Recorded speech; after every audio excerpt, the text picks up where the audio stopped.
Bonsoir mes frères et sœurs. Je salue toute la Côte d'Ivoire. Aujourd'hui c'est dimanche. C'est un jour béni. Donc on danse pour le Seigneur. Mais j'ai un petit message à vous amener. Excusez-moi, je vais diminuer le son. Qu'est-ce qu'il faut faire pour diminuer le son? Je ne suis pas trop informatique. Voilà.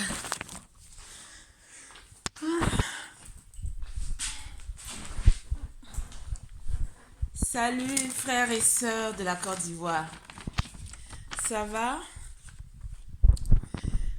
Mon message ne sera pas trop long. Je vais pas trop durer comme d'habitude. Comme d'habitude.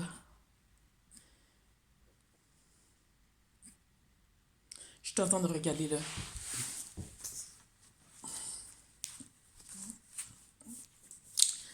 Mes frères et sœurs de la Côte d'Ivoire, je vous salue. Je vous souhaite un bon dimanche. Et aussi, je vous donne le meilleur, journée, la meilleure journée de votre dimanche. De votre dimanche. Bon, ben, bref. Cet après-midi, j'ai écouté hier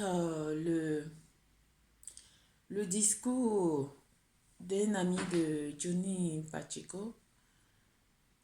Je ne sais pas si je prononce bien le nom.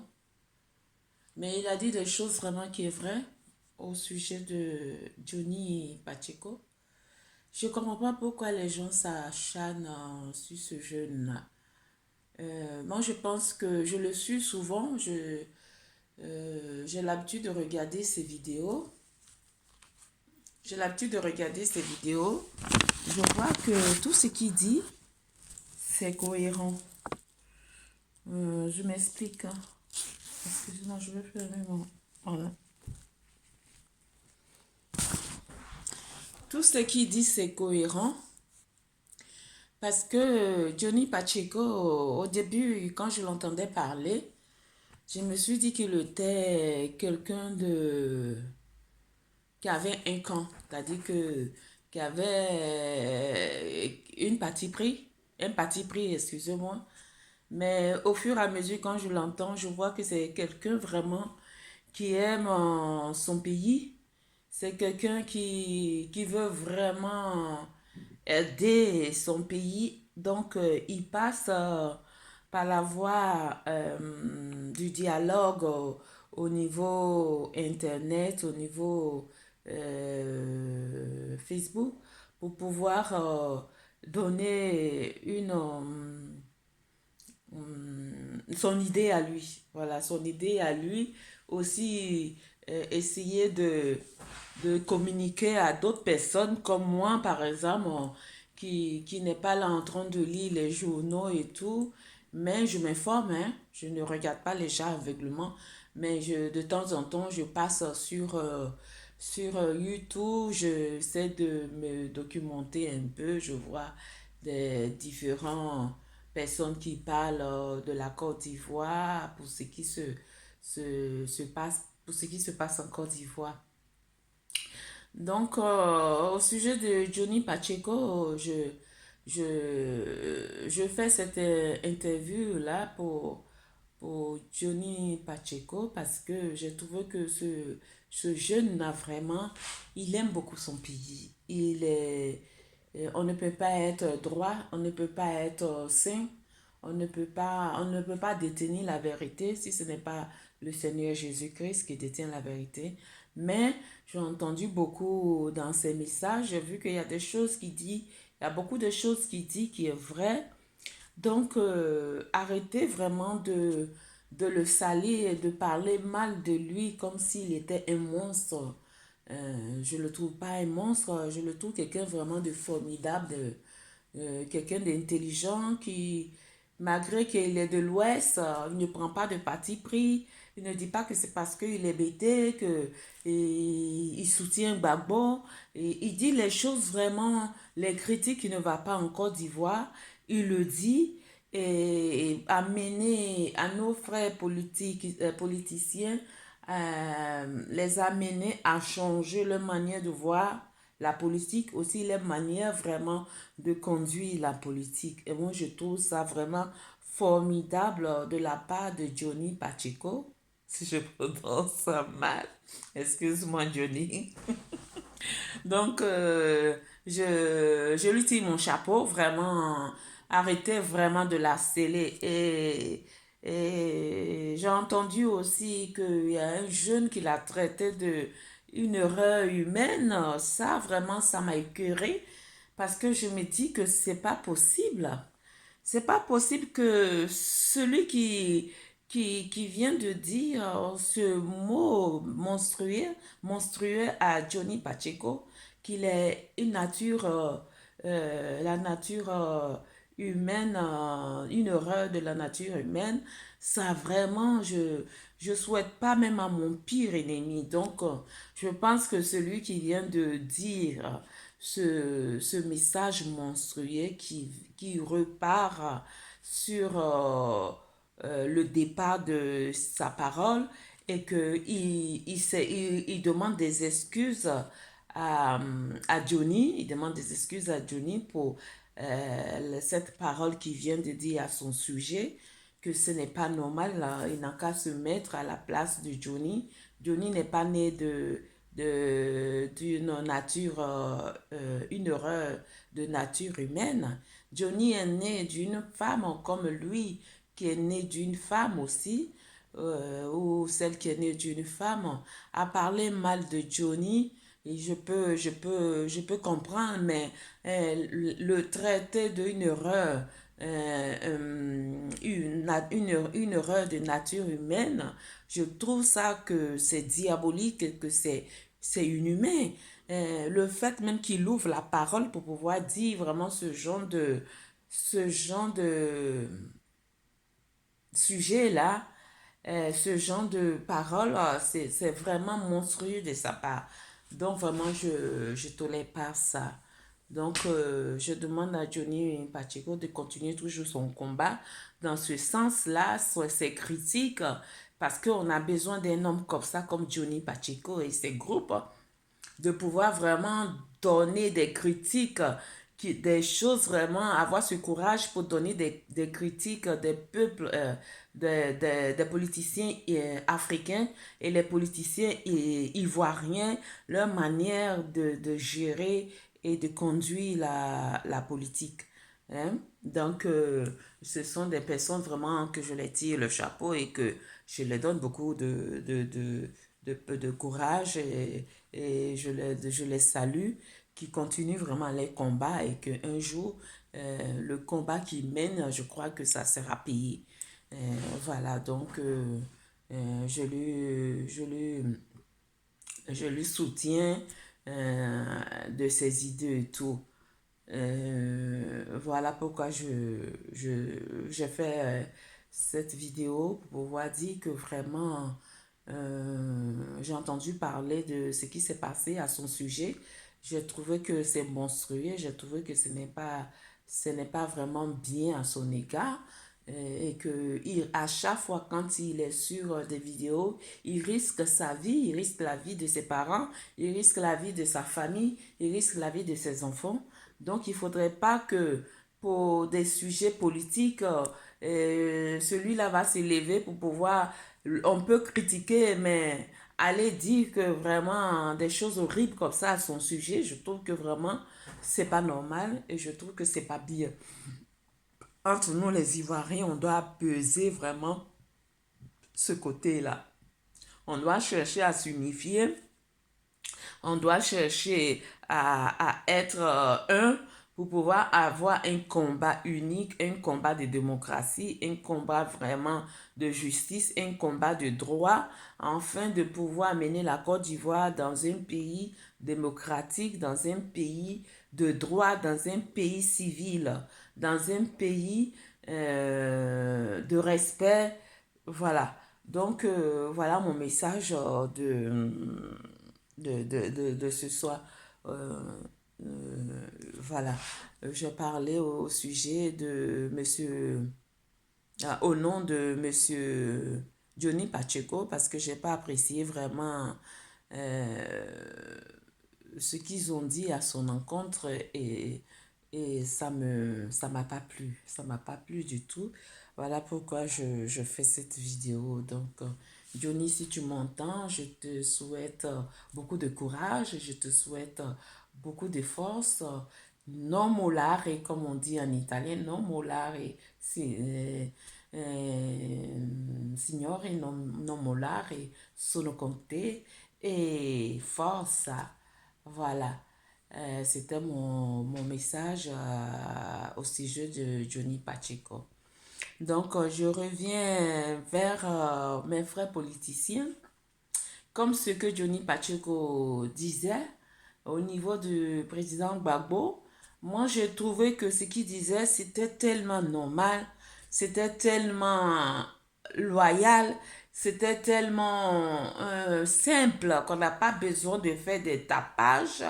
On reconnaît que M. Gbagbo, il est le premier démocratique ivoirien c'est pas lui qui a envoyé le multipartisme, mais c'est lui qui a eu l'audace, comme gens comme M. Johnny Pacheco, à affronter le président Houphouët-Boigny, l'amener à pouvoir vraiment accepter les idées de chacun dans dans la démocratie.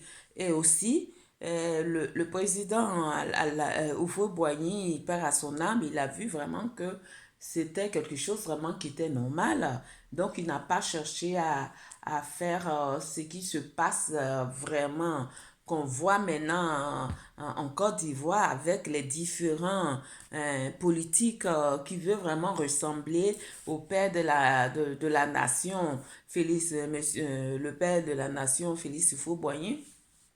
Ils veulent ressembler au président Houphouët-Boigny, mais ils ne font pas parce que le président Houphouët-Boigny, malgré on disait qu'il était dictateur, mais il donnait aussi sa parole à tout un chacun de pouvoir s'exprimer ses idées, à tout un chacun de pouvoir s'exprimer, à ne pas comme on appelle, grammatiser les choses. Dans le temps d'Oufou, on lui traitait de tout, on lui traitait de voleur, on lui traitait de tout, mais néanmoins, en ce temps-là, il n'y avait pas de multipartisme, mais les gens s'exprimaient. Après, M. Gbagbo est venu et tout, il a dit ce qu'il pensait de le président Gbagbo. Et ce n'est pas seulement M. Gbagbo, il y a eu encore d'autres personnes qui étaient démocratiques, qui ont mené cette lutte-là. Bref, mais c'est M. Gbagbo qui a été, il a eu plus de voix, et avec le PDCI, ils ont commencé à gouverner la Côte d'Ivoire. Mais il y a des critiques quand même, hein. Il y a des choses vraiment au moment où M. Gbagbo, quand il faisait sa politique, euh, et il avait fait des choses bien, mais il y a des choses où vraiment c'était à point d'interrogation, et c'était pas tout à fait bien. Moi, je dis que quand on fait la politique, on ne doit pas choisir l'ethnie, on ne doit pas choisir un clan, on ne doit pas choisir une région, on ne doit pas choisir la personnalité de la personne, mais on doit choisir ce qu'il dit, on doit choisir son idée, on doit épouser sa conception de voir les choses politiquement. C'est ça, on dit, faire la politique. Donc, quand on choisit une telle personne, une ethnie, ça ne marche pas. on a critiqué M. Gbagbo. Au début, M. Gbagbo a critiqué le président Houphouët-Boigny que c'était les Baoulés qui géraient tout. Après, M. Gbagbo est venu au pouvoir. Qu'est-ce qu'on a constaté? On a constaté aussi qu'il y avait tout le monde, mais il y avait aussi beaucoup de nos frères de l'Ouest, de l'Ouest et de l'Est qui géraient aussi, qui étaient plus en politique et que de notre côté aussi, nous les Ivoiriens, on critiquait ça, on se disait que c'est pas normal que M. Gbagbo, en temps au pouvoir, qu'il a critiqué le président Houphouët-Boigny, que c'était les Baoulés seulement qui étaient au pouvoir, qui géraient tout. Maintenant que lui il est au pouvoir, c'est pareil aussi. Ce sont ses frères Bété et tout. Il y a eu tous ces tralala là. Donc ça veut dire que ce n'est pas seulement la politique vraiment d'un clan. Voilà. Si on est parti, on est passé par multipartisme, on est passé par la démocratie, c'est amener notre pays à avoir des idées, de partage des idées, de sans parti pris des idées, idéologie pour amener vraiment la Côte d'Ivoire à sortir dans une situation pas possible, une situation d'esclavage qui est que au niveau occidental que tous les pays africains sont impliqués dedans, qui ne s'en sortent pas, qui sont toujours dans l'esclavage d'occidentaux, qui n'ont pas leur propre respect, ils n'ont pas leurs propres paroles, ils n'ont pas leur propre échange de monnaie, ils n'ont pas leur propre échange politiquement parlé. Donc tout ça là, si on amène l'Afrique à faire la démocratie, c'est pour éviter certaines choses de clans, d'ethnie, de tout ça là, afin de trouver une politique africaine bien construite, bien unie, bien déterminée et bien soudée, comme on dit. Donc, je dis à mes frères ivoiriens et à mes frères de la Côte d'Ivoire d'accepter quand même les critiques. Quand on parle d'un président, même si vous êtes du clan de ce président, que vous le supportez, que vous l'aimez, moi, M. Gbagbo, je l'aime bien. Hein. J'ai rencontré M. Gbagbo Alpha 2000, quand il battait en plein sa politique démocratique, il était vraiment cool. J'étais devant comme on appelle, au plateau Alpha 2000, là, il rentrait vers à la porte là, de la FA 2000 pour pouvoir prendre l'escalier et tout, aller voir je sais pas qui. Donc, il nous a salués tous là, il nous a salués. C'est là que j'ai vu monsieur Gbagbo en chair en os, j'ai vu vraiment le titre. Monsieur, on voit à la télévision, mais il est mignon. Hein. Donc, quand j'étais entendu parler de ça, on riait, on riait. Ensuite, j'ai appris aussi que il était marié. J'ai une amie même qui m'a amené. Elle était FPI. On partait même chez Monsieur Gbagbo, mais on ne le trouvait jamais. On a trouvé une fois ses enfants et tout. Donc ça, c'est au moment où il était vraiment dans sa politique, où tout le monde il l'aimait, tout le monde vraiment appréciait ses idées, sa façon de voir les choses et sa façon de comprendre la politique. Donc, tout ça là, on était vraiment pour, on est encore pour. Mais s'il y a des choses qui ne va pas bien au niveau de la politique du groupe FPI, c'est normal que Monsieur Johnny Pacheco, comme la manière qu'il a soutenu Monsieur Gbagbo, il a soutenu sa politique, son franc-parler, il a soutenu tout ça là. Donc là, s'il y a quelque chose qui a été dit au niveau de M. Gbagbo qui était vraiment, qui était maldite, oui, on dit maldite, et que M. Johnny Pacheco et d'autres personnes ont soutenu, ont démenti, ont montré vraiment que M. Gbagbo il n'avait pas, il n'avait pas fait toutes ces mauvaises choses-là. Il n'avait pas fait toutes ces mauvaises choses-là, malgré qu'il avait d'autres responsabilités. Ça, c'est la politique. Mais ça, on ne va pas en bataille.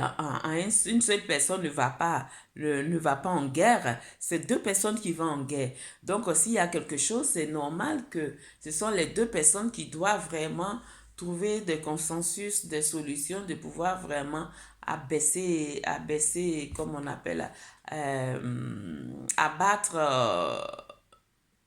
je ne sais pas comment on dit, disons, se réconcilier et abaisser les âmes et aussi abaisser aussi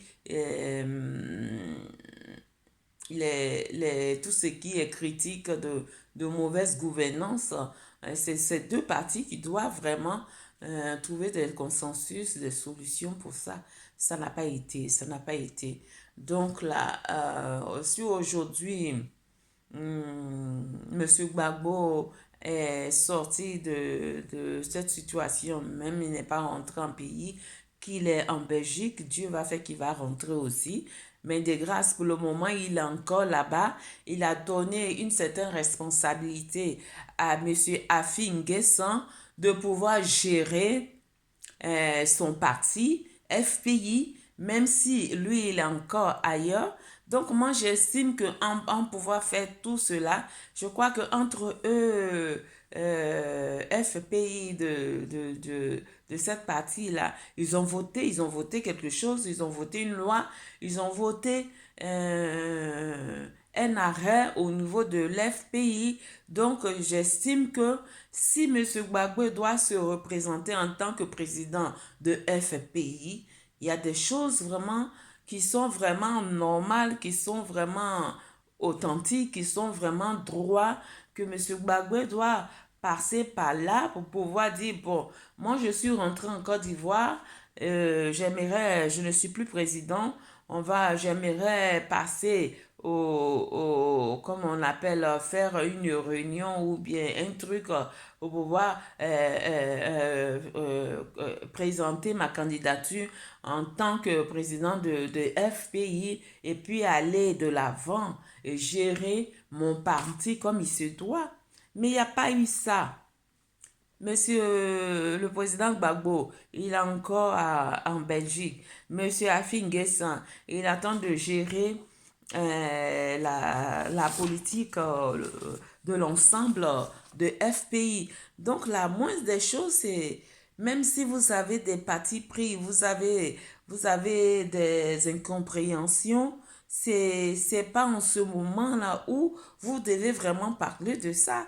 Vous devez vraiment vous asseoir entre FPI et FPI et trouver des consensus, de trouver des solutions. Ça, si vous avez accepté, si M. Gbagbo a accepté M. Afi N'Guessan en Belgique, il aura le temps de s'expliquer, il aura le temps de dire, bon, Afi N'Guessan, moi je veux bien retourner à la tête vu que je ne suis plus président, mais en ce moment, comme je suis sorti, on va voter une loi, que cette loi-là, j'aimerais retourner et reprendre mon parti. Monsieur Afi, ça, je ne vois pas pourquoi il va s'abstenir à ça.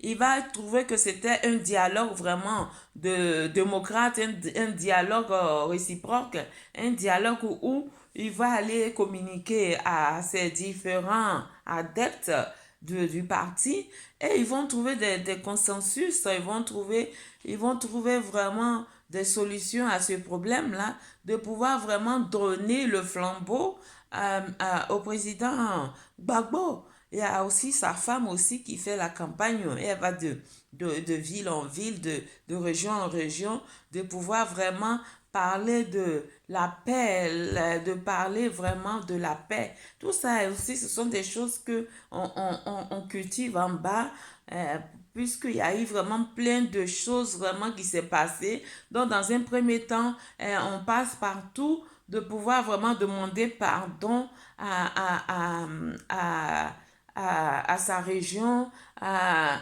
la Côte d'Ivoire et trouver des solutions. L'erreur que M. Gbagbo a connue étant président, si demain il vient au pouvoir, ça ne va pas se faire. Il va voir ça, il va changer. Il ne va pas être comme ce qu'il était. Donc là, ce sont des choses où, comme on dit, qui ne changent pas. Si ce ne sont pas les imbéciles qui changent. Donc ce côté-là, je crois que M. Afinguessan et M. Gbagbo devaient vraiment avoir ce côté vraiment sage, ce côté vraiment humble et pouvoir dialoguer dans la communauté des FPI, c'est-à-dire que dans si c'est la communauté des FPI, j'ai mal, je n'arrive pas à dire ce que je veux vous faire entendre, mais si vous m'avez compris, c'est ça. Je veux dire que au sein du groupe de FPI, M. Gbagbo et M. Afingues, on doit trouver des solutions et ensemble gouverner dans ce groupe de la politique de FPI. Il ne faudrait pas que ça se divise parce qu'on n'est pas arrivé à ce stade, on est arrivé à un stade où les Ivoiriens ont besoin vraiment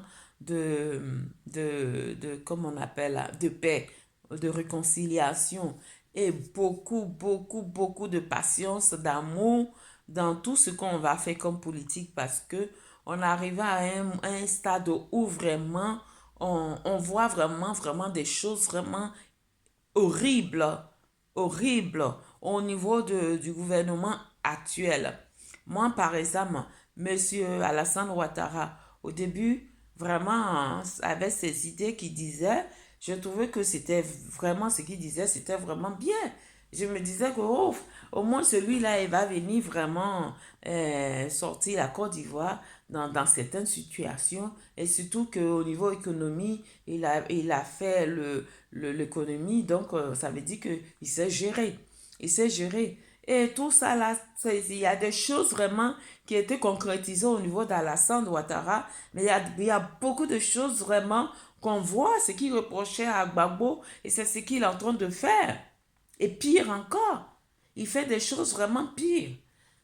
Recruter les personnes de certaines, je ne sais pas où, pour pouvoir vraiment faire la politique. Moi, je me dis que ce sont des choses vraiment, même quand on fait des lois, à cause de cette loi-là, M. Alassane Ouattara a trouvé que il y a des lois où lui, il devait se présenter comme président. On ne l'a pas permis. Il l'a combattu pour ça. Et M. Gbagbo lui a permis à ce qu'il puisse faire, puisse se présenter. Et aujourd'hui, il est président. Il fait aussi la même chose. Il fait aussi la même chose. Donc, il fait aussi la même chose. Et ça, ce sont des choses qui est horribles. Ce sont des choses qui sont horribles. Hein? Donc, moi, je demande vraiment à la Côte d'Ivoire, en ce moment où on est arrivé là, on est arrivé à un stade où on n'a pas de choix. On est arrivé à un stade où on a besoin de se donner la main. On a besoin vraiment d'éviter certaines choses, vraiment. D'éviter certaines choses, prendre notre mal en patience jusqu'à faire la politique de réconciliation, faire la politique d'apaisement et amener la Côte d'Ivoire dans une politique démocratie, dans, dans, dans, dans, dans la paix et surtout dans l'amour. Parce que celui qui n'a pas l'amour, c'est lui qui amène son pays dans la guerre, qui n'a pas l'amour de son pays, qui amène son pays dans la guerre et dans toutes sortes de choses.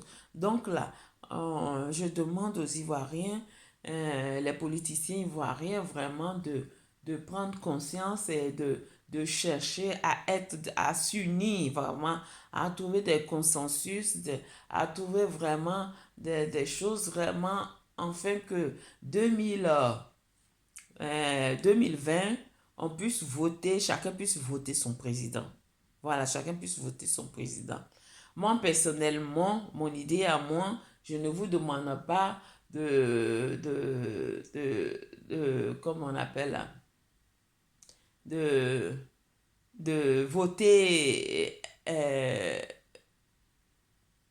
parti où moi j'estime que c'est ce parti-là qui fera vraiment le bonheur de la Côte d'Ivoire. Mais je vous demande de réfléchir, de prendre conscience, de, de faire retour en arrière, de faire un bilan de calcul, de faire un bilan de reconstruction de la Côte d'Ivoire et cette partie qui peut vraiment amener la Côte d'Ivoire dans un pays de droit, dans un pays de démocratie, dans un pays de travail. Moi, je pense que c'est le PIT. Voilà, je pense que c'est le PIT.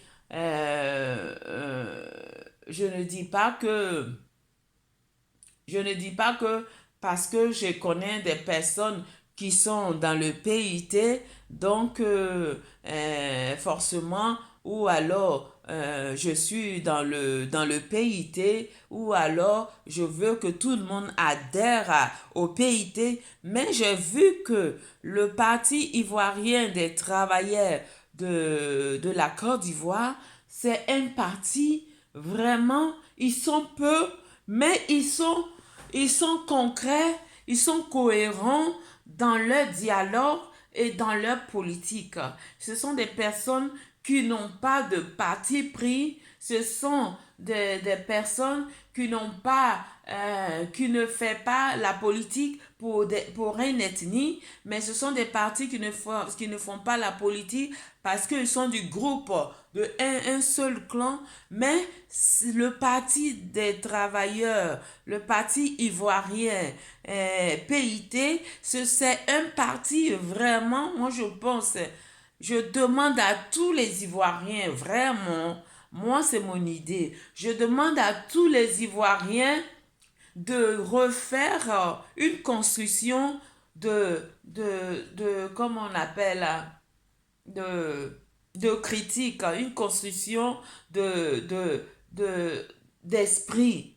Et cette construction-là, s'ils veulent vraiment leur pays, ils veulent que leur pays sorte vraiment de cette crise-là, de cette crise je sais pas moi, de complot, de tribalisme, je sais pas quoi. Celui-là dit, moi je suis bêté, aujourd'hui je suis au pouvoir, je gère, c'est bêté qui gère. Celui-là dit, je suis Djoula, aujourd'hui je suis Djoula, je suis au pouvoir, c'est le Djoula qui gère, c'est le Nord qui gère.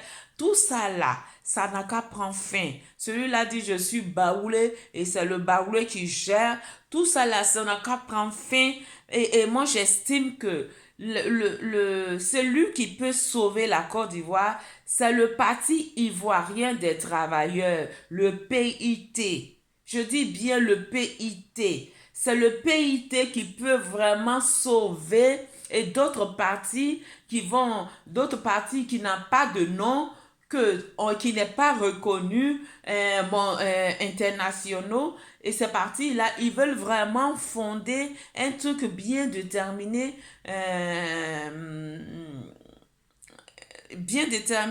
ils veulent bien travailler pour leur pays. J'ai entendu le président, l'ancien président de la douane, je ne sais pas comment il s'appelle là, je crois qu'on dit qu'il a formé un parti, et de son parti à lui. Par exemple, un homme comme ça, il veut aussi, il a travaillé à la douane, il veut aussi fonder, comme on appelle, il veut aussi travailler pour son pays. Donc là, c'est pour dire que tous ces partis, ces trois partis qui ont amené aujourd'hui, on est dans cette situation-là de conflit.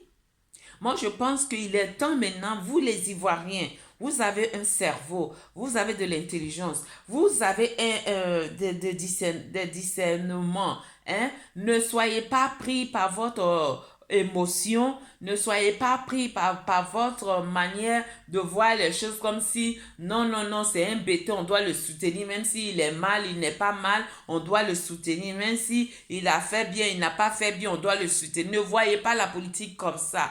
Et je dis aussi, mes frères Baoulé, ne dis pas que c'est un Baoulé, il a fait la politique, même si c'est pas bon, même si les choses, c'est quelqu'un qui a commencé le premier. En Côte d'Ivoire, ce sont les Baoulés qui gouvernent. Donc là, lui, on doit le soutenir. Tout ça là, on fait pas la politique de cette manière-là. Aussi, nos frères, comme on appelle la Djoula, on a dit que non, aujourd'hui, les Djoula, les BT, les Baoulés, ont fait la politique. Ils n'ont rien trouvé, ils n'ont rien fait. Aujourd'hui, on a voté le Djoula parce que le Djoula même là, c'est un commerçant. Les Djoula, ce sont des vrais commerçants. Ce sont des gens qui savent gérer l'argent. Donc là, c'est M. Alassane qui est là. Donc là, il faut que c'est lui qui doit vraiment amener la Côte d'Ivoire à être stable dans ce domaine-là. Tout ça là, on ne doit pas faire la politique comme ça. La preuve, M. Alassane, il est venu au pouvoir. Il a cherché, il a critiqué. Avec Soro Guillaume, ils ont critiqué tout ça. Après ça, on a vu certaines de sa réaction que c'était, ils allaient dans cet endroit de politique qui critiquait et il a fait pareil aussi dans son domaine et même chercher même à ce qui n'était pas fait, ce qui n'a jamais eu en Côte d'Ivoire, emprisonner des députés, emprisonner des personnes qui ne sont pas de même rang politique que toi. Tout ça, ce sont des choses où on dit basta, basta, ça suffit. On est où? Hein? Donc, moi, je demande vraiment, il est temps vraiment que les Ivoiriens doivent comprendre. Les Ivoiriens doivent comprendre, doivent vraiment, 2020, là, je vous demande, si on veut la paix, on doit vraiment, les trois partis, les trois partis, RDR, ou PDCI ou FPI, ce sont les trois partis qui sont vraiment, ils ont plus de popularité de la politique, mais ces trois partis-là, ils ont amené vraiment des déstabilisations en Côte d'Ivoire et aujourd'hui, ils ont gouverné, il y a des choses où ils ont fait bien, mais ils n'ont pas eu vraiment ils n'ont pas appliqué certaines lois, ils n'ont pas appliqué certaines démocraties qui se trouvent, certaines, je sais pas moi, certaines idéologies qui pouvait amener la Côte d'Ivoire à changer, à voir les choses tranquillement, comme une sœur qui dit tranquillement, tranquillement. Donc là, ces trois politiques-là, ils n'ont pas fait, ils ont fait des choses, ils se sont trompés. Donc là, il est temps, je sais, même si on dit il faut se tromper pour pouvoir reculer, mais faites aussi des expériences à d'autres personnes comme le PIT, le Parti ivoirien des travailleurs. Le PIT, c'est un parti vraiment, je pense que les 2020, là, si vous devez voter, il faut prendre un parti neutre, un parti vraiment qui veut vraiment gouverner son pays dans la droiture, dans la démocratie. Je pense que c'est le PIT. Je pense que le PIT, c'est un bon parti. C'est un parti c'est un parti de droit. C'est un parti qui n'a pas de parti pris. C'est un parti qui ne regarde pas le Djoula, le BT, le Baoulé pour pouvoir former son parti. Dans le PIT, il y a tout. Il y a tout et ces gens de politiciens-là, vous voyez avec tous les dégâts qui se passent en Côte d'Ivoire. Est-ce que vous entendez parler du PIT? C'est pas qu'il est mort. Le PIT n'est pas mort, mais c'est un parti qui sait se faire respecter. C'est un parti qui ne se mêle pas des affaires dans n'importe comment. C'est un parti J'en ai, excusez-moi, j'en ai mes lunettes parce que c'est fort. Donc là, c'est un parti où qui, qui réfléchit et qui fait sa politique selon la démocratie et selon aussi la constitution ivoirienne et selon aussi la politique ivoirienne. Donc là, c'est un parti de droit. Donc j'appelle à tous les Ivoiriens de l'Est, de l'Ouest, de Nord, de Sud, en 2020, je vous demande pardon. Évitez ces trois partis-là. Cherchez à prendre le parti de pays, voter le parti du PIT, regroupez-vous pour le parti de PIT, Parti ivoirien des travailleurs. Ce sont des partis vraiment qui ne veulent pas vraiment amener leur pays dans le sang, qui ne veulent pas amener leur pays dans la guerre, qui ne veulent pas amener leur pays dans, je ne sais pas moi, dans la discrimination. C'est un parti vraiment de droit, c'est un parti qui connaît ce qui est de droit. Donc là, c'est un parti que j'estime qu'en 2020, j'appelle massivement les Ivoiriens à voter ce parti-là. Le Parti ivoirien des travailleurs. Je dis bien le Parti ivoirien des travailleurs. Vous voyez, c'est le Parti ivoirien des travailleurs. Donc, un parti comme ça nous donne de l'espoir. Un parti comme ça nous donne de longévité, de l'expérience pour pouvoir vraiment développer notre pays, la Côte d'Ivoire, qu'on aime tant, qu'on ne veut pas que ça soit un parti vraiment de conflit, un parti de clan, un parti qui dit que parce que moi, ma famille chose Bété ou de Baoulé ou de Djoula, donc là, je dois supporter ça. Non! Moi, par exemple, là, même si j'ai un nom qui adhère au nom du président du PIT, M. Vaudier Francis, mais c'est pas parce que c'est un parent ou bien quelqu'un que je connais et que je vais dire, bon, ce qu'il fait, même si c'est pas bon, je vais accepter ça. Non, non. Si Monsieur Vaudier Francis il fait des choses qui n'est pas bien en tant que quelqu'un qui est de ma famille, je vais lui dire, écoute, ce que tu fais, c'est pas bien, c'est pas démocratie, c'est pas digne d'un homme. Ça, ce sont des choses vraiment, on n'a pas besoin d'aller à la politique ou bien à l'école pour ça, pour pouvoir vraiment construire ça. Vous voyez le président Vaudier Francis, il a créé le Parti des Ivoiriens des travailleurs. Vous voyez, il était à l'Assemblée nationale. Le président l'a nommé comme on appelle, comme président de la Cour constitutionnelle. Ils ont voté une loi. Il a estimé que cette loi-là est bien. Les gens n'ont pas compris. Les gens ils ont fait des votes. Ils ont estimé que, ouais, que c'est pas ça. Donc là, qu'est-ce qu'il a fait? Il a vu que ce n'est pas la même idée que les gens voulaient, les mêmes idées que lui. Et il estimait que si les gens ont voté plus, qu'il doit se retirer. Vous voyez, c'est ça on dit la démocratie, c'est ça on dit l'être humain, la valeur de l'être humain. Il a démissionné, il n'a pas démissionné parce que il voulait poser son idée à lui, il a démissionné parce qu'il estime que les gens ont trouvé bon que c'est ça qu'ils ont voté. Donc là, tout ça